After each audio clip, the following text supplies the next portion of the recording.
Georgia, Mr. Hice, for 5 minutes. Thank you, Mr. Chairman. Ms. Bean, I want to pick up with you if we can continue here. Any idea how much revenue is lost to offshore tax evasion each year? Estimates have been between $100 and $150 billion per year is lost to offshore tax evasion. All right, between 100 and 150 billion. And you're satisfied with that estimate? Yes. Okay. And how much is revenue is brought in because of FATCA? I don't know. It's such a new law. They just started the reporting in 2015. I don't know if they have any statistics yet. Okay. The Joint Committee on Taxation estimated $870 million. Are you familiar with that estimate? That is being brought in per year? I wasn't familiar, but okay. Okay. Based on that, assuming that the Joint Committee on Taxation is accurate, at least in the ballpark, is very poor math. We've got a loss of 100 to 150 billion. We're only bringing in 870 million.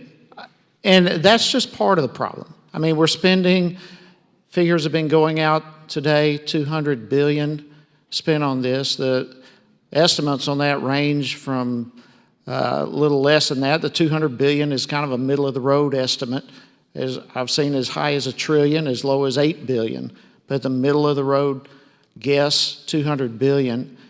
And besides all that, I listen to these witnesses and read your testimonies, and the harm that has been caused individuals around the world, and the harm that has come about to some of our allies. You even mentioned yourself how, you said that in your opinion things are changing. Many of our allies have been hurt because of this.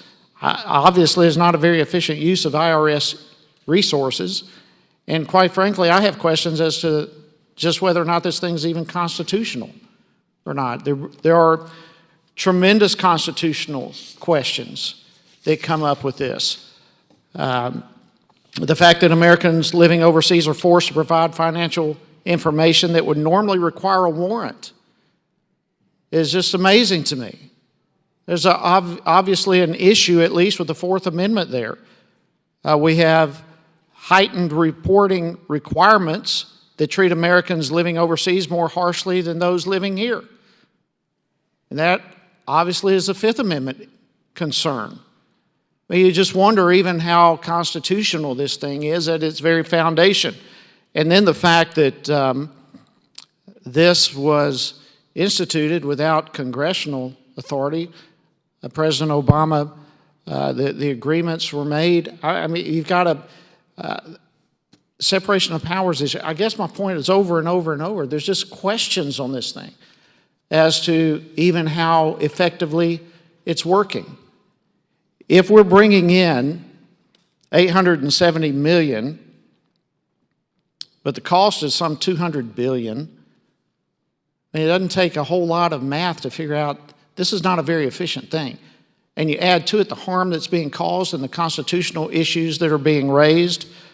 It appears to me that although this may have been implemented with good intentions, as has been mentioned here today, there's enough information that's come forth here about FATCA that, frankly, I find this thing not only to be disastrous as a law, but dangerous, potentially, constitutionally.